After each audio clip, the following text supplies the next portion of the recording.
Okay, we're going to start the special meeting of the City Council. I'll take the roll real quick. Josh Alton. Present. Chris Pugh. 161. Chris Pugh. I'm here. All right. I'm here. Mayor Pro Tem Sandra Lee. Here. Yep. Linda Rhodes. Here. Chad Wandell. Here. All right, so everybody's here. So our first item up for discussion. Here is to hold a discussion and provide staff direction regarding the development of a grant program for local small businesses relating to COVID-19 pandemic and the city's local disaster declaration. And I think that George has sent you just a rough outline of what we're thinking about doing to help some of our small businesses. And I'll have George just go over the rough outline. Mayor, I think everybody on the council has this, and again, this is just a rough outline to determine whether or not the council has an interest in us pursuing this further, and if you do, clearly it will need to be refined, and I'm certainly open to suggestions as to the parameters that such a grant program might involve. But essentially, what I've outlined to the council is that we would, to be eligible for a grant, these would be grants to help businesses that are affected by the virus and the resultant business restrictions that are being experienced from the mayor's declarations. But essentially, the elements, the eligibility requirements that I've outlined are that the grants might be applied and available to retail or service businesses with 10 or fewer full-time and part-time employees, businesses that had a physical address in the city of Kennedale, businesses that for consideration would need to be current on their property taxes with the city, must be considered non-essential businesses. In other words, being closed to the public by the declarations of the mayor, the county judge, or the governor, that they are temporarily closed because of those declarations, although we're thinking it would be applicable to restaurants, for instance, that are allowed to be open with curb service but have their dining rooms closed. Eligibility for the grants, again, just thinking depending upon the amount of money, if we're able to find the funds to do this, what the total is that would be available, but maybe the maximum grant that anybody could apply for. I'm sorry? Keep going, that wasn't a question. Okay, the maximum grant would be about $25,000, but that would be dependent upon what they were asking for and needing in their grant application. But that those funds could then be used for things like salaries in order to keep people employed during this time, to pay their rent, to pay other business operating expenses such as utilities, or to maintain their inventory. There are a couple of options that we might have to do this, and we're exploring some others, but essentially one option would be for the EDC, the Economic Development Corporation, to provide these grants. There are some requirements in state law that if the Economic Development Corporation does it, that they would need to be, there would need to be clearly intended to either create or retain jobs, but there would also be a requirement for some capital investment. So that might create a little bit of a problem with the EDC managing these grants. There's also the possibility, or another option would be to have Chapter 380 grants that are provided by the city. And then some of those restrictions that the EDC might have, particularly with regard to investment, might not apply, and we could make those available to more people.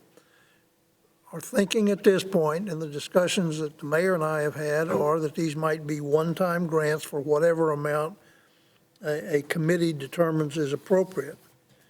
We think there would need to be oversight on, and applicants would need to make an application based upon the criteria and the application process that's developed by the city, that the committee that would then evaluate those, determine the amount of the grants, whether they're eligible, et cetera, might be made up of around 7 people, including the mayor and a member of the city council.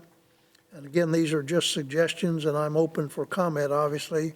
The city manager, the director of economic development, the finance director for the city, perhaps the chair of the EDC board, and a member of the Chamber of Commerce board. Those are possibilities, but again, my thinking is if we could keep the committee relatively small so that we can keep it efficient and we can make this whole process as efficient as possible. This screening committee would then make recommendations to the council. I think we need to paint those doors a brown. Something like that instead of the red, and it'll last. I gave them the paint swath. I said, pass it on to Brian tomorrow. Y'all look at it tonight. Somebody needs to mute their phone because we're hearing about the red. James, you need to mute your phone. Okay, there we go. Okay. All right, anyway, that committee, as I just outlined, might be a committee that would evaluate the applications as they come in, determine through some kind of a weighted matrix of who meets the criteria and how many points they might get for each of those. The process would need to be refined, but we would try to have an objective process for determining who would be eligible, who would be recommended for the grants to the city council, and how much those grants might be. I think clearly there would need to be completely at the discretion of the city council as to whether or not the grants are actually awarded. So the intent of this item on the agenda, again, is to hear from council members as to whether or not you believe this kind of a grant program might be beneficial to local businesses who are affected by the declarations of disaster that we're all experiencing right now. And that I'm not, and given the fact that the governor extended his declaration today and added to it, I can't imagine that this is going to be a short-term process that we're going through. So I'm appreciate any comments, Mayor, that the council might have about the concept. Well, I'll start real quick is that I want to make sure that whether we do EDC grant or the 380 grant, that we have the same sort of performance agreement so that everything's going to be equal that way. Looking at the committee, I would say as a city council member, we should have the mayor pro tem because she's also a member of the EDC, so that gives us 2 council members and 2 EDC members. As long as you don't have 3. As long as you don't have 3, we wouldn't have 3. And then that the city manager and the director would be only non-voting members, that they would be there for advice and information. And somebody else has their phone off mute. Maybe Linda? I don't know who we got going on back there. And then make sure that we have a rubric that's well spelled out, that we know what we're looking at. And I would also argue that we may want to get rid of this paragraph, that we may exempt applicants of criteria guideline at their discretion, because it makes it sound fairly subjective. I mean, objective, we might say, or subjective, we might say, we don't like this business, so I know you want a little bit of flexibility, but we might want to consider not having that in there. Those are just my thoughts. Let me just go around the room. Josh, your thoughts?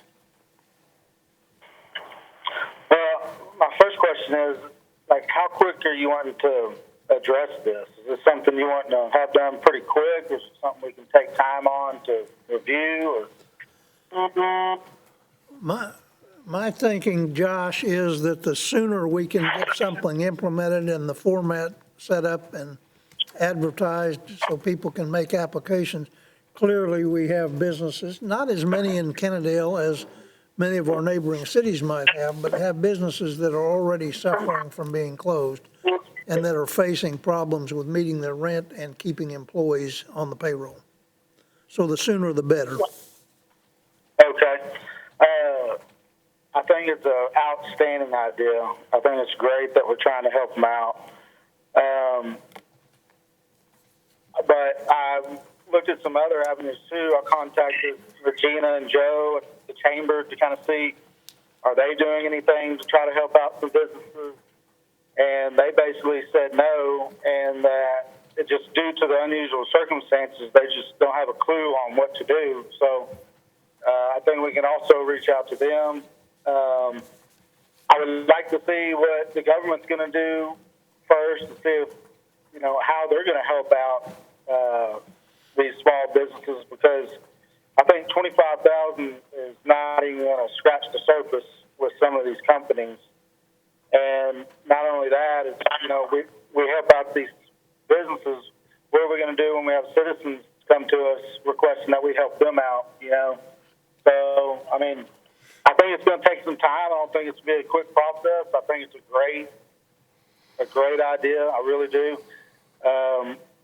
But I definitely think we need to meet some more on it for sure. Well, Josh, I would say that my concern is, one, we're looking at using sales tax money, so that wouldn't necessarily be a citizen thing looking for results. And the other thing that we're going to include a chamber member, and I'm worried that the federal government may move too slowly for these people to get any relief. And you're right, it's not a lot of money, but it might be a tide over until the federal government actually gets its act in gear. I don't know how fast they're going to move. But if we wait for a long period of time, I'm afraid we're going to lose some of these smaller businesses. That's why I've asked George to move forward. But we need to be in concert, like you said, with the chamber. Chris? I think it's a great idea. I actually spoke to George yesterday about the possibility of, I know that the EDC, if the EDC is the one who issues the grants, that we had obtained some money through the sale of some property, that possibly we could use those funds so that it wouldn't not have to come out of the general fund, or we wouldn't have to issue debt. I know George said he needed to check into the legalities and if that would slow the process down or make it more difficult, so I can let George speak to where that lies. I think it certainly needs to be sooner than later. You already have people right now. I mean, I have coworkers who have been laid off who are trying to figure out how they're going to make their rent tomorrow. So I think if we drag this out for an extended period of time, I agree with the mayor that we may lose a business, or we would certainly have local businesses lay people off that are going to be in the situation of not being able to pay their bills.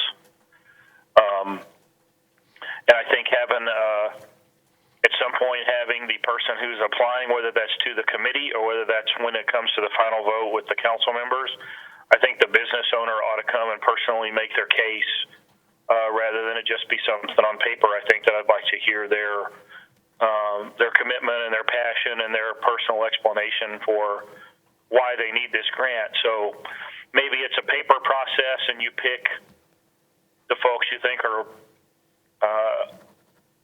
good possibilities for the grant, and then have that business owner come and make a personal case for why they should receive it.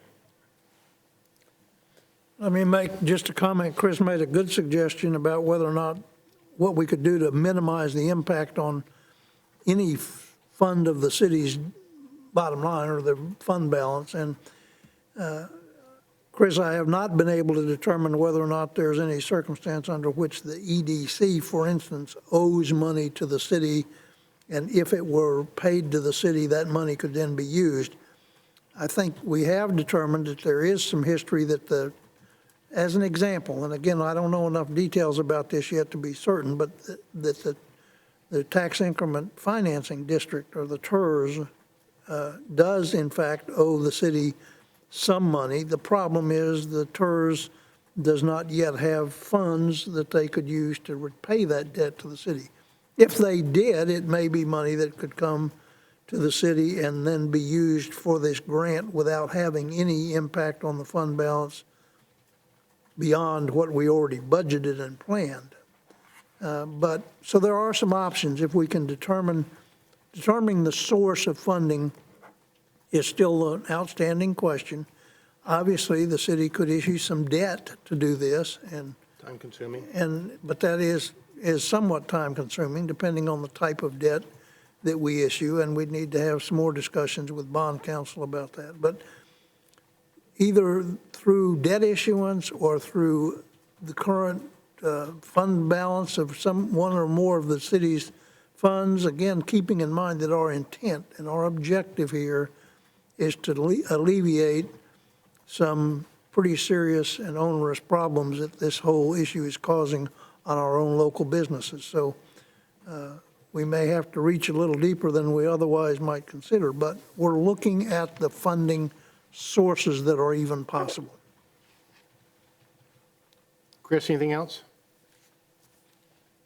No, sir. I think it's a good thing, and I would certainly support it if we can find a way to fund it, and I agree with the mayor as well that I think that the approval of the grant should be from the members of the boards or local organizations and not from staff members.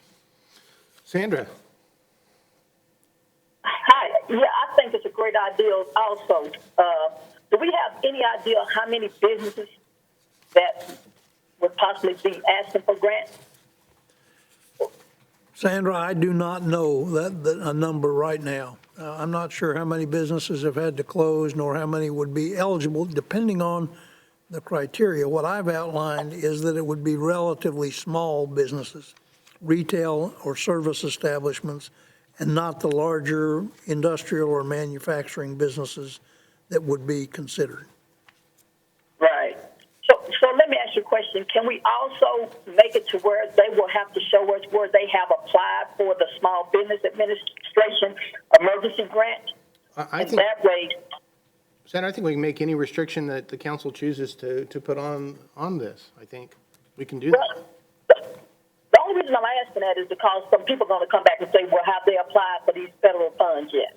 Yeah, and we can And put so, that. Go ahead. yeah. I certainly think And so we show that. No, let Sandra finish. I'm sorry.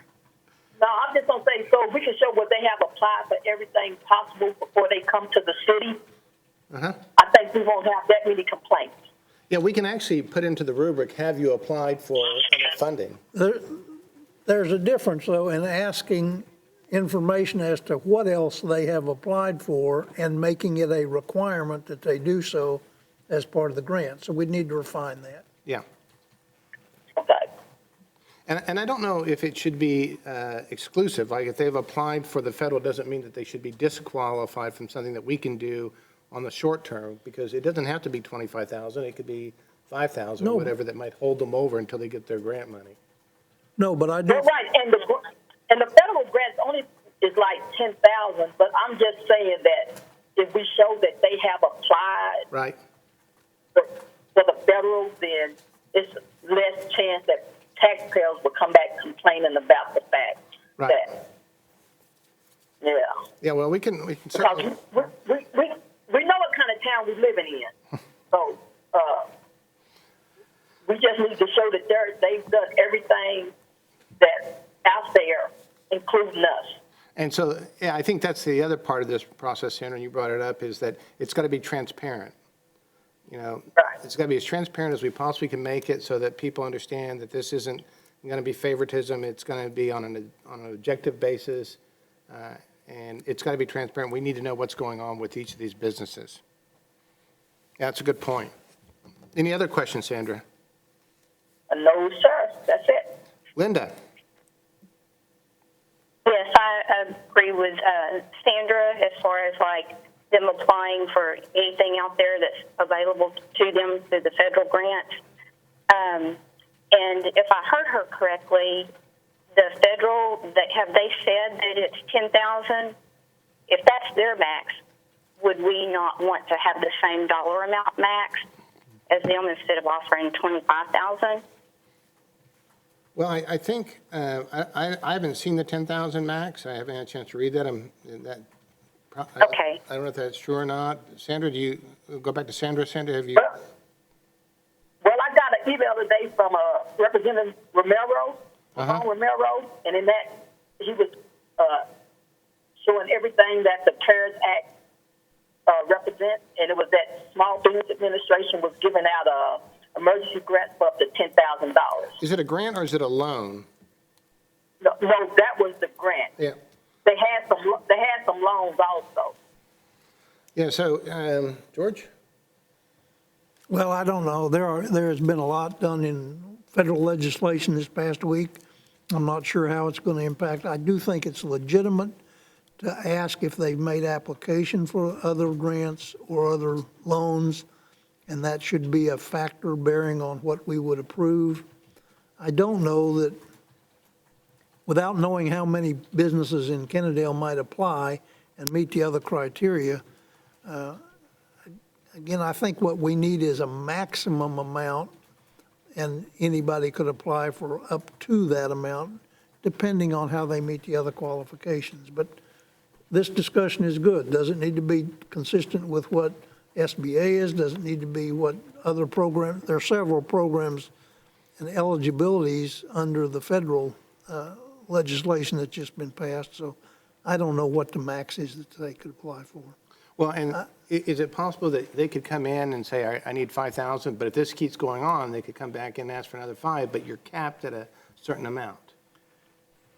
That's, again, that's my concern, is that we need to determine how much money we have available or that we're willing to make available, and then and make a determination on what the maximums are. Because obviously if we wind up having 3 retail businesses apply for $10,000 and we've got 100,000, we could have set the maximum higher than that. And if this drags out and they can't pay their rent, I've already been asked about rent forgiveness from a couple of businesses in the city already. Let's come back to that when we get through Okay. this. So, yeah, we can certainly look at whether we want to match with, like you said, George said this is a rough draft. We can certainly look to see if we want to match with what the SBA is doing. Certainly can do that. Okay. And then the other question or thought is, and I think George has kind of hit on that too, is to have the grand total max of grant availability money as a whole. And then you kind of know what you're working with there. We can probably get an idea of how many companies that we're talking about if we look at our current business licenses and kind of just look at that list that we have and go from there. Yeah, look to see. And then another concern, oh, go ahead. Yeah, looked at which ones have not been closed by the county order and the governor's order. Yes. Yeah. All right, go ahead. And then I guess the last concern that I had note on here is how can we be sure through the application process that this business is truly meeting this as a result of COVID-19 and not because of a prior maybe economic mishap on their part? Well, I think that goes back to having Chris have them come in and talk about it. And, you know, I would, and then you would be able to have them make their pitch, but still have your rubric. But obviously, you'd be looking at those people that have been forced to close by executive order. George? I think that's going to be a fundamental challenge and purpose of the committee as they screen the applicants, as they screen the applicants, as they evaluate the reasons that the need is there. If they've got employees that they've had to send home because they can't work from home or had to furlough because they can't, and they'll make an agreement that they'll call those people back to work and retain the jobs. If that's able, it can be done in the next 6 months or whatever. I think the committee is just going to have to scrutinize that very well before they make a recommendation to the council. And for those people just joining us, we're looking at finding some small grant money out of the city to give to small businesses to try to keep them open until they can also get federal relief. And we're trying to work up the guidelines to doing that. And we're working on a general outline on how the city can create a committee, a grant committee, and deal with some of the hardships some of the smaller businesses are dealing with. So that, Linda, are you through? Yes, sir. Thank you. Chad? Yes, I also, like everyone else, think this is a good idea. Being a small business owner myself, I can understand how things can go from incredible to off real quick. For instance, my own entertainment business, my event planning business, literally was lights out in one stroke of a pen. So we went from income to no income. So I don't think it would be beyond reasonable to even ask for some kind of income statements from businesses to say, hey, what is this actually a financial impact, to help us prioritize businesses that are still able to generate income versus businesses that are literally shut down. And then that way we can kind of prioritize in that respect as well, because I know there's a lot of businesses in our town that are going to be literally just turned off. And that's definitely a rough go that we need to be considerate about. Let's see, what else?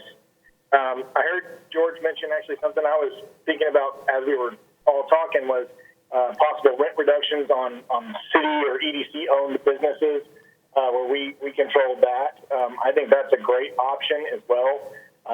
Granted, it's less fun. So we're going to talk about that here in a minute. Yeah, and then also I'm hoping that we hear something about the state offering some disaster funds that maybe we could get our hands on to help cover some of this as well. So as long as I think as we can responsibly find money for this, since we're already kind of scraping the bottom of the barrel right now, as long as we can responsibly find money for this, I'm on board. Well, then, the next thing that's going to be difficult is to create the rubric that we need to be able to have a criteria to grade the people who are applying. So, like, again, it doesn't become, hey, I don't like this business or I like this business. It's just on a scoring. So once we get that done, George will send out the rubric for input from everybody so we can make sure that we're trying to be as objective as possible in delivering these funds. And we'll do that, Mayor. My only comment is, and at least my thinking is, we need to try to minimize the bureaucracy involved in this process and to make the process for the applicants as simple as possible, but get the assurances we need in order to protect the city's contributions to this, remedy this problem. So my intention is to try to keep it relatively simple where we can get through the process quickly, but do it with enough assurance that we're not being at all reckless in the process. So is there any objection to George moving ahead with working out the details of this? It's not a vote, but just let him to move ahead. He's looking for some direction. Hearing no objections. George, you want to talk about a little bit about some of the rent reductions or rent relief? Well, that came up because and again, as in my role as the president or executive director of the EDC, I've had two questions come to my attention of tenants who are in city-owned facilities or town center facilities who have asked if, because they've had to close their door, would there be some rent forgiveness for the month of April? And of course, that raises the question of how long would you give such forgiveness?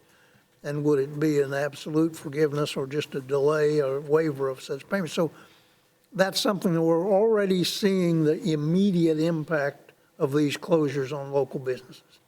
And I need to get a sense from the EDC board and from the city council about your position, your ideas, your thoughts about providing companies with some kind of rent forgiveness if we're in a position to do that.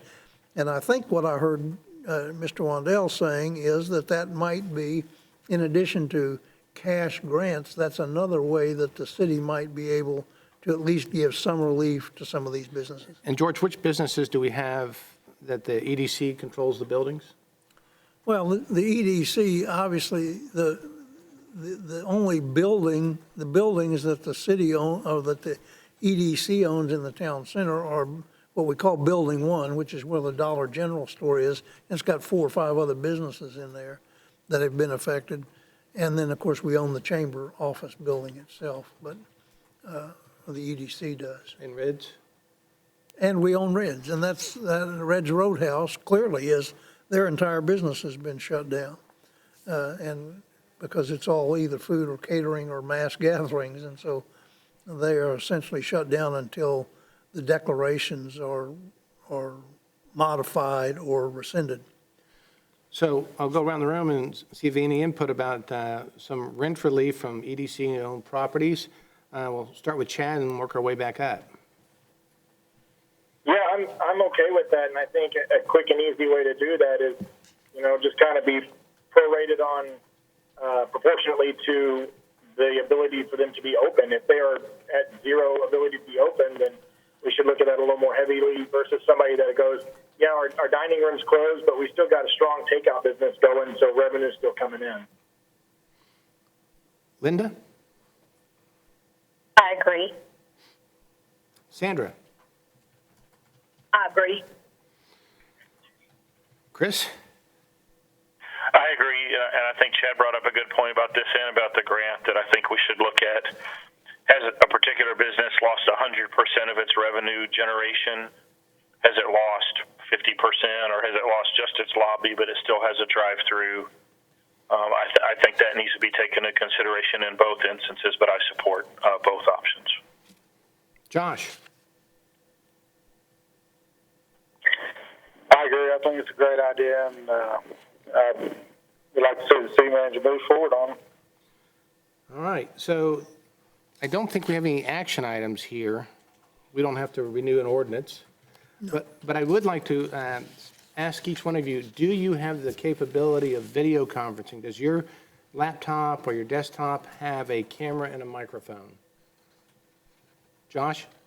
Yes, I know that one already. Chris? Yes, on my laptop I can do a camera. Sandra? Yes. Linda?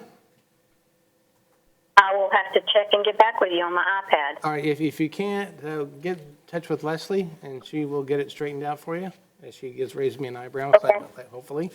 And then I'm pretty sure Technical Whiz Chad Wandell has that ability. Yeah, I just have to shower and shave now. Well, Chris can't drink Manhattans anymore. Well, that's what happens when you're non-essential, Chad. You don't have to shave. Wow. So I've been working for home for 2 years. This is normal. what we'll do is the next time we have a meeting, we are going to set it up so that we'll be able to video conference, so that way City Hall will not be open. And then we'll be able to share documents as well. Any other further questions or concerns on the council's part before we adjourn this meeting? We've got a couple other items. No, we don't. How are we going to discuss the disaster declaration? Yeah? What was the question? What was the question again? George needs to hear it again. Josh? Never mind. Okay. Let me just make a comment that we posted this item on there, item B, which is to renew the mayor's disaster declaration in case we needed it. Both the county and the governor today have amended their declarations in one way or another. And just so you'll be aware of that, we included in the last declaration that the mayor made and the mayor signed a provision that his declaration would meet the strictest recommendations of either the county or the governor, so that we didn't have to ask the council to renew it each time if those changes occurred on a week-by-week basis. Both of them have done that, but the council does not need to act on a renewal today. I will point out, however, that as I understand it, and Drew, I think, is on the line, can chime in if he disagrees here, that the governor's newest declaration, for instance, extends, I think, till April the 30th, which is the deadline that the council extended the mayor's declaration, April 30th. It's probable that on your agenda for the 21st of April, your regular council meeting, we would have an extension beyond April 30th if, in fact, there's still a need to have a declaration. So I think that'd be the earliest that we'd probably need to make a change. Drew, is that correct? Is Drew on the line? I guess he's not. I guess Drew's not on the line. I had talked. I'm here. Can you hear me? Yeah, now we can hear you. Okay. Yeah, I'm here. George is correct. And anything else that we need to know from the governor's declaration today? It's something that we'll probably get with George on. There's some peculiar wording, but what he's done with his order today is essentially allowing some essential services to remain open. One notable one is the way I read it is churches are allowed to be open so long as everybody practices good hygiene and implements social distancing. But that's the one thing that I did notice. But George, Drew, the county's restriction can be stricter than that. Is that correct? Well, I think, Mayor, if I could, that's the question, because the judges, the governor's new order this afternoon has some specific language in it that, as I read about 5 minutes before this meeting started, that might preclude any local government from imposing a restriction greater or more restrictive than the governor's order. And if that's the case, that would change the dynamic that we've been working under and talking with the county about all along. Yeah, that's up for discussion. I had discussions about that about 3 minutes before this meeting started, and I think our position right now is the more strict regulation still controls, provided that, if ours restricts essential services that are allowed by the new order the governor issued today, we can't do that, and we can't allow gatherings prohibited by the new order issued today. Well, Drew, my question is if it's not going to be that the counties or cities' restrictions cannot supersede the governor's, then why would we even have any restrictions and just let the governor do it? No, and I think, and I agree with you. I think the more strict regulations still do apply, but in his new order, he's listed some essential services that need to be open, or he's saying they can be open. So that's been the issue the past week. There's been some litigation about that issue already over what's an essential service, and two, what is a conflict. So he's gone out of his way to clarify the conflict issue. Isn't there a case in McKinney right now where the mayor of McKinney or the city council of McKinney is being sued for having a stricter order than the county judge? Correct. And they were supposed to they had a hearing today. I was told that the judge did not grant the restraining order, so the city's local regulations still apply. Well, another issue, I'm sorry, go ahead, Drew. The takeaway from the governor's order today is that the more strict order still prevails in the event there's a conflict, provided the city order doesn't restrict essential services allowed by the governor's order, and provided it doesn't allow gatherings prohibited by the governor's order. Mayor, to your question, I think one reason that we would need to go ahead and have a declaration, even if it was preempted by the governors, is because of funding. If we want to retain our ability to be reimbursed for expenses that we're incurring as a result of this, I think we need to keep a local order in place. All right, anything else, George? No, I think unless council has any questions. Any questions from the council? Hearing none, I'll entertain a motion to adjourn. Josh, you want to do that for me? Hey, Mayor, I have a quick question. Oh, okay. Who's got a quick question? This is Chris. Oh, yes, Chris? If either of the chiefs are present, could They're they not. just give us a quick briefing on where they stand on equipment? I think the fire chief is online. Yeah, James, are you on the line?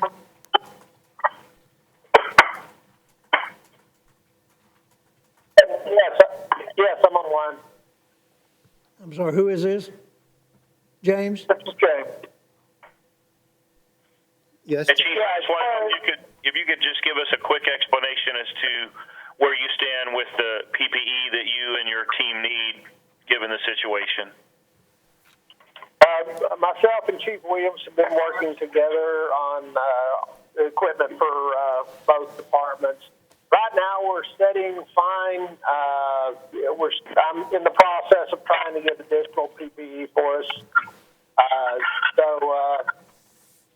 We'll continue with that. There's some stuff that we can look at is disinfecting some of the equipment that we have. So we're looking at that possibility as well. So right now we're fine. It could change in 30 minutes. We just don't know. Let me also mention, this wasn't part of your question, Chris, but we are giving some consideration to closing off certain equipment in our parks. We're trying to look at and observe how much use they're getting, but unlike some other cities, we don't have the ability to go in and disinfect all of the playground equipment, for instance, on a regular basis. Even cities that are able to do that pretty regularly have now concluded that there's enough use being made of them and not enough careful consideration for social distancing that they're closing some of that equipment and playground equipment, et cetera, but leaving the parks and the trail system open, but not allowing use of that equipment. And we may be doing that within the next day or two, particularly as the weather gets nicer and there's more use. So just to make council aware of that. All right, any other questions? All right, Josh, you want to give me a motion to adjourn? Yes, sir. Make a motion to adjourn this meeting. Sandra, you want to give me a second? I second it. Any opposed? Hearing none opposed, we are adjourned.